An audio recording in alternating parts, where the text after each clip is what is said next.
Assalamualaikum warahmatullahi wabarakatuh dan salam sejahtera untuk kita semua.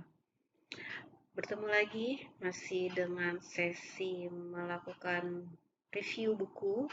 Salah satu buku yang menurut saya juga menarik, masih berkaitan dengan seri kepemimpinan dengan judul The Future of Leadership and Explorative Study into Tomorrow Leadership Challenges, dikarang oleh Daniela Eberhard dan Anna Lena Maskovic. Mungkin pembahasan untuk buku ini akan saya bagi menjadi 2 sesi ya, sehingga tidak terlalu panjang nantinya dalam satu sesi. Buku ini keluaran tahun 2015 dan jumlah halamannya ya 86, jadi tidak terlalu tebal. Menarik ya, menarik.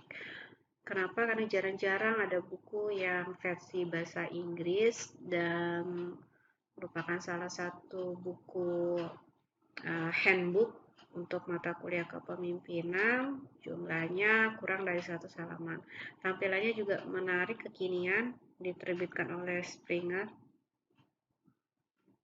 Dari cover bukunya saja udah jelas ya, The Future of Leadership, dengan matriksnya seperti ini, sudah seperti ingin menggambarkan gitu, ini loh masa depan ya, masa depan seperti ini. Bab 1 itu masih berkaitan dengan pendahuluan. Ya, selayang pandang buku ini terdiri dari 3 bagian. Bagian 1 itu Megatrends as a Challenge for the Future of Leadership. Bagian kedua Studi Think Tank The Future of Leadership. Dan bagian ketiga Leadership of the Future Everything Different or Same All. Sederhana tapi menarik kalau menurut saya. Pembahasannya sederhana tapi sangat menarik. Kita langsung saja. Ini pembukaan bahwa masa depan kepemimpinan menurut Daniela Eberhard. Masa depan kepemimpinan itu tergantung dengan bagaimana menghubungkan orang melalui berbagai cara secara berurutan untuk memperluas area pemikiran dan tindakan. Dikatakan bahwa setiap orang itu memiliki pemikiran tentu yang berbeda, memiliki cara pandang yang berbeda, karena didukung karena faktor budaya, faktor bahasa, faktor sosial, ya, dan aneka ragam faktor lain yang melatar belakangi cara berpikir orang lain. Tapi bagaimana menghubungkan antara orang-orang dengan pemikiran yang beraneka ragam, dengan gaya pemikiran yang beraneka ragam untuk mencapai satu tujuan, yaitu keberhasilan organisasi.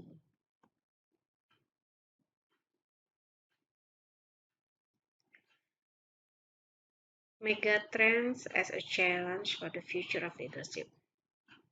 Membuka pada bagian ini adalah membuka dengan pertanyaan. Bagaimana kepemimpinan dipengaruhi oleh tren sosial dan ekonomi? Apa dampaknya terhadap peran dan tugas para pemimpin? Karakteristik dan keterampilan apa yang dibutuhkan pemimpin untuk berhasil membentuk masa depan? Apa yang memperkuat pemimpin dalam posisi kepemimpinan mereka? Dan apa yang akan membantu mereka di masa depan untuk berhasil mengolah peran dan tugas kepemimpinan mereka jika kepemimpinan harus dibentuk secara proaktif? Pertimbangan kepemimpinan di masa depan serta tantangan dan penyelidikan tentang relevansi masalah keragaman dalam kepemimpinan yang dibutuhkan.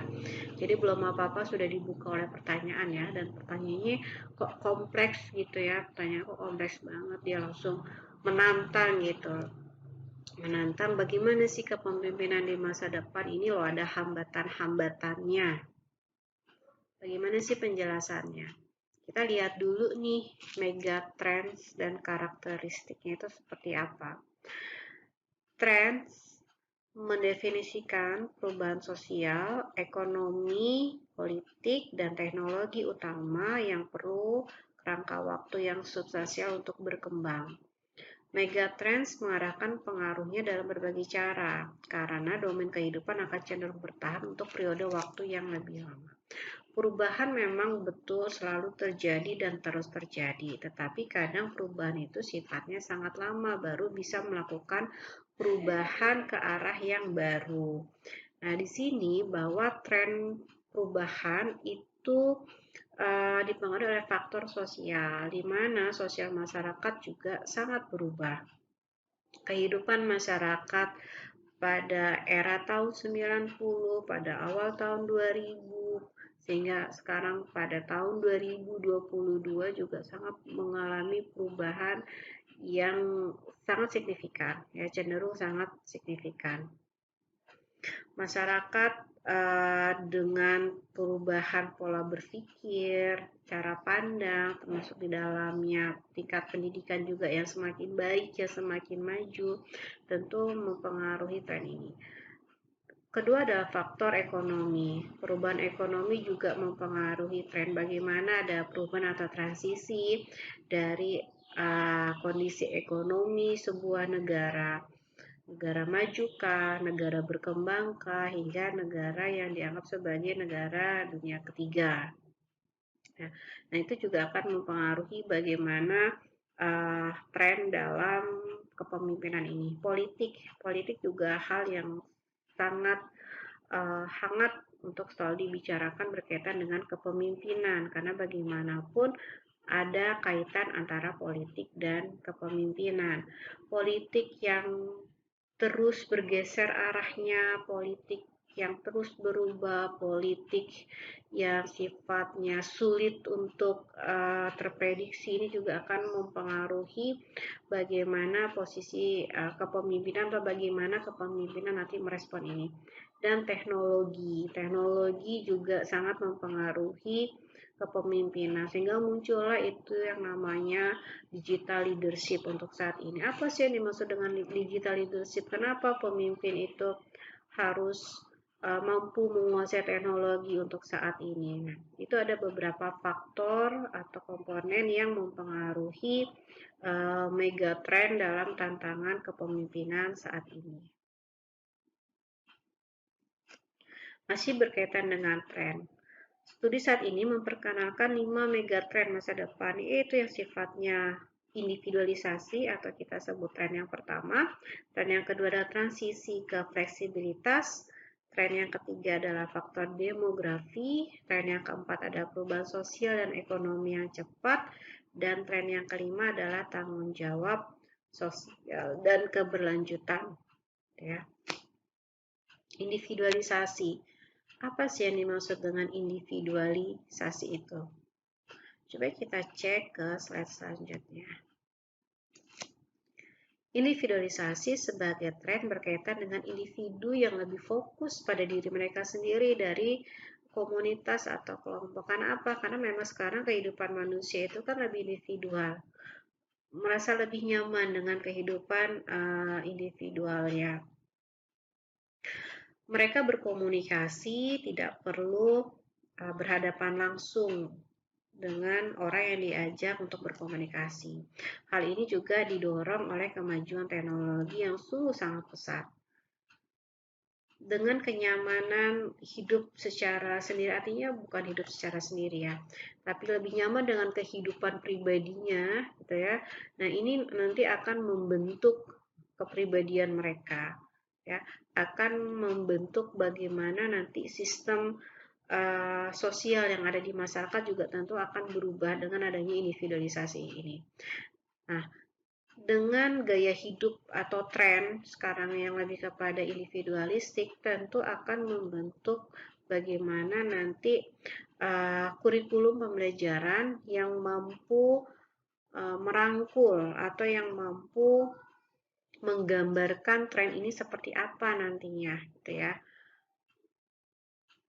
Dimana kalau kurikulum saat ini itu belum menggambarkan tren individualisasi di dalam proses pembelajaran.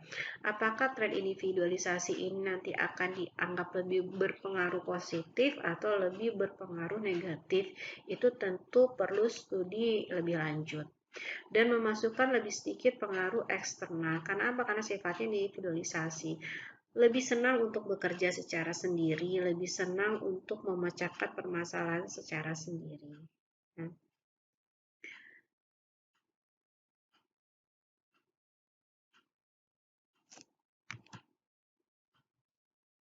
yang kedua adalah transisi ke fleksibilitas. Masyarakat industri berubah menjadi masyarakat yang didorong oleh pengetahuan. Layanan informasi teknologi dan tenaga kerja yang kreatif menjadi semakin relevan untuk kinerja bisnis masa depan. Meskipun keseimbangan kehidupan kerja sangat penting bagi banyak orang, kemajuan teknologi akan terus mengaburkan batas antara kehidupan pribadi dan kehidupan kerja. Transisi ke fleksibilitas.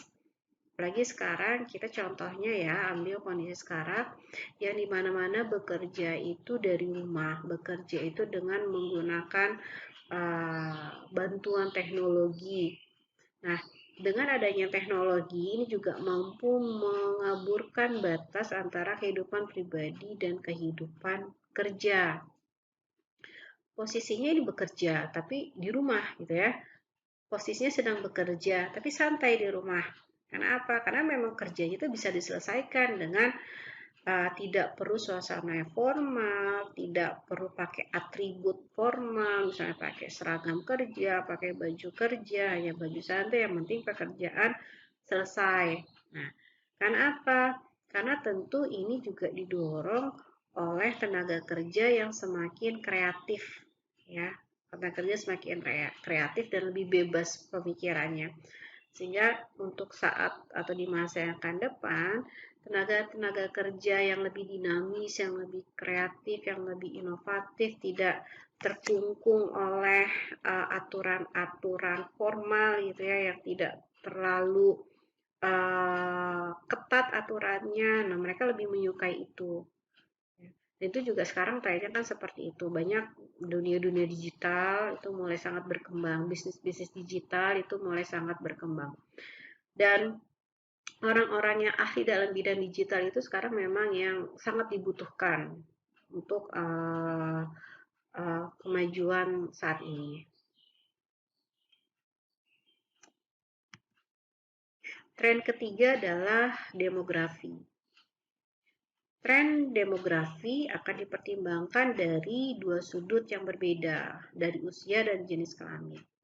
Terlepas dari dua tren kepemimpinan yang lebih luas itu, tren-tren kecil yang berbeda seperti keanekaragaman, penuaan, kekuatan wanita, kesetaraan dan konsumsi, atau nilai perubahan juga memiliki dampak besar pada demografi.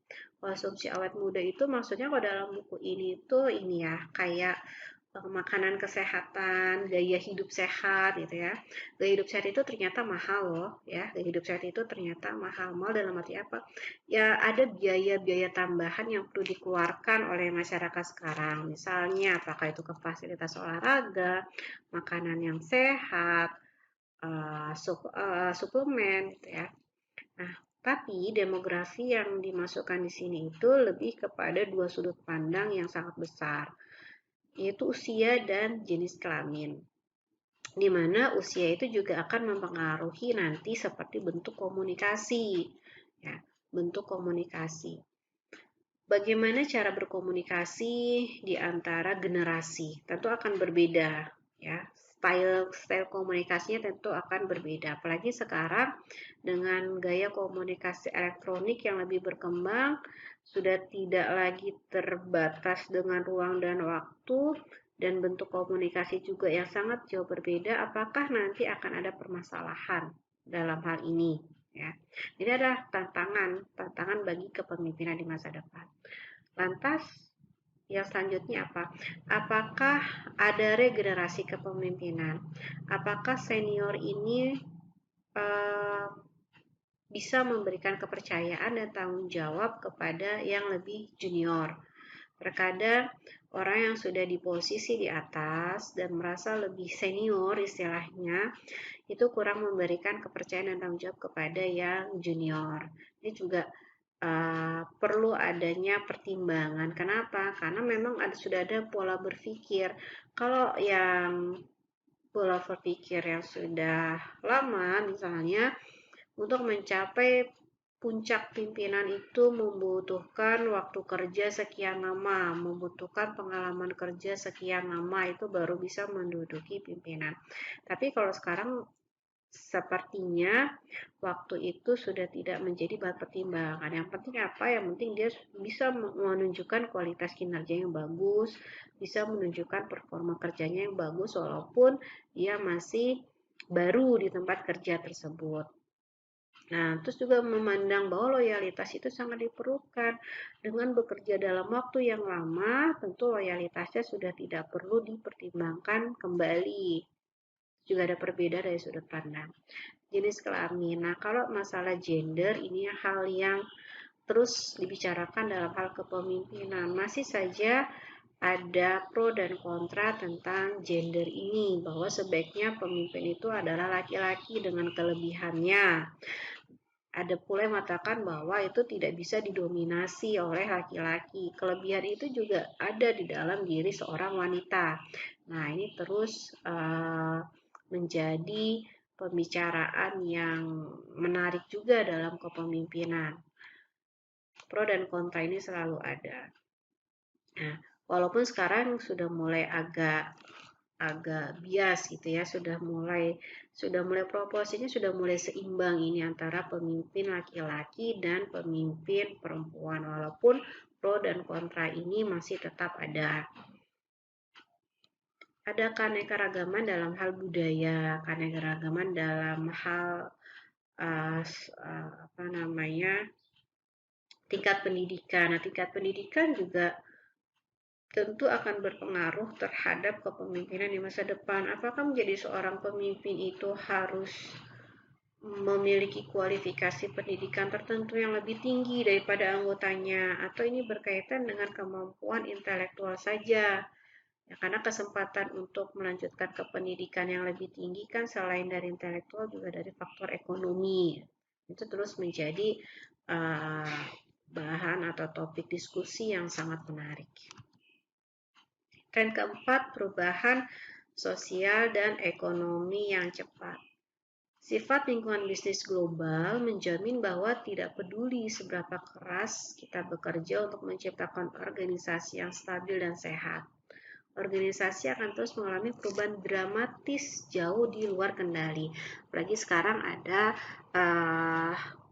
VUCA ya, VUCA unpredictable banget ya. Dengan adanya VUCA itu unpredictable seperti roller coaster gitu, cepat sekali berubah. Nah, siap tidak siap, organisasi memang harus dipersiapkan terhadap perubahan yang seperti itu. Sudah ada rencana, betul. Sudah membuat strategi menghadapi kondisi yang tidak direncanakan, memang harus ada. Tapi terkadang pada saat di lapangan atau pada saat realisasinya itu ada kejutan-kejutan, ya, ada kejutan-kejutan yang memang tidak pernah terprediksi sebelumnya, tetapi karena organisasi itu sudah dipersiapkan untuk menghadapi kejutan-kejutan itu, akhirnya kejutan-kejutan itu tidak menjadi masalah atau faktor penghambat yang sangat besar terhadap jalannya organisasi. Nah, diperlukanlah pemimpin yang mampu untuk merespon itu, pemimpin yang mampu menghadapi tantangan-tantangan yang luar biasa, yang sangat cepat, yang sangat sulit terprediksi, walaupun sudah direncanakan sebelumnya, tapi terkadang sangat sulit untuk diprediksi. Tren kelima, itu tanggung jawab sosial dan keberlanjutan. Seperti ketersediaan sumber daya strategi seperti bahan baku, air, logam, dan bahan bakar fosil mengurangi bahan bakar potensi konflik global dan regional. Arus proses produksi dan perilaku konsumsi negara industri meninggalkan jejak karbon mereka. Jadi gini maksudnya dalam buku ini. Tanggung jawab sosial dan keberlanjutan bahwa segala tindakan itu memiliki dampak. Ada konsekuensi. Untuk meningkatkan produksi tentu memerlukan bahan baku. ada peningkatan bahan baku. Nah, bahan baku itu berasal dari mana? Apakah bahan bakunya itu berasal dari bahan baku yang bisa diperbaharui atau yang tidak bisa diperbaharui? Nah, kalau yang tidak bisa diperbaharui berarti kan akan cepat habis dan tidak tergantikan. Bagaimana tanggung jawabnya? Kan? Bagaimana tanggung jawab kepada generasi selanjutnya? Begitupun tentang dampak pembuangannya atau polusinya. Apakah itu nanti akan mengancam ekosistem, apakah itu nanti akan mengancam kesehatan manusia atau makhluk hidup di sekitarnya, itu juga menjadi poin perhatian bagi industri-industri sekarang. Dan masyarakat lebih vokal untuk hal itu ya. Tingkat kesehatan lebih sangat tinggi pedulinya. Tingkat kepedulian sangat tinggi. Untuk kelestarian lingkungan hidup juga sekarang banyak sekali organisasi-organisasi lingkungan hidup yang sangat vokal untuk menyuarakan ini. Nah, bagaimana bentuk tanggung jawab sosial para produsen ini kepada masyarakat? Dan perilaku konsumsi negara industri meninggalkan jejak karbon mereka. Banyak negara-negara, terutama negara-negara berkembang itu sebagai transit istilahnya ya, sebagai transit untuk para pelaku-pelaku bisnis ya, atau para produsen ini, terutama dari negara-negara maju, membangun pabrik-pabriknya di negara berkembang. Kenapa itu jadi? Bisa saja karena memang tidak ada tempat di negara mereka. Yang kedua, ada faktor regulasi yang sangat ketat di negara mereka. Yang ketiga, bisa saja karena faktor sumber daya manusianya mereka tidak ada sehingga dibangunlah di negara-negara berkembang. Tapi masalahnya adalah bagaimana tanggung jawab negara asal yang memang memiliki industri ini atau sebagai pusat industri ini terhadap negara yang dijadikan sebagai proyek untuk membangun pabrik atau industri ini. Bagaimana mereka bertanggung jawab terhadap polusi yang dihasilkan, seperti apa kompensasi yang bisa diberikan. Oke, teman-teman, kita akan melanjutkan diskusi buku ini di sesi yang selanjutnya untuk bagian 2 dan bagian 3. Mudah-mudahan bermanfaat. Terima kasih. Wassalamualaikum warahmatullahi wabarakatuh.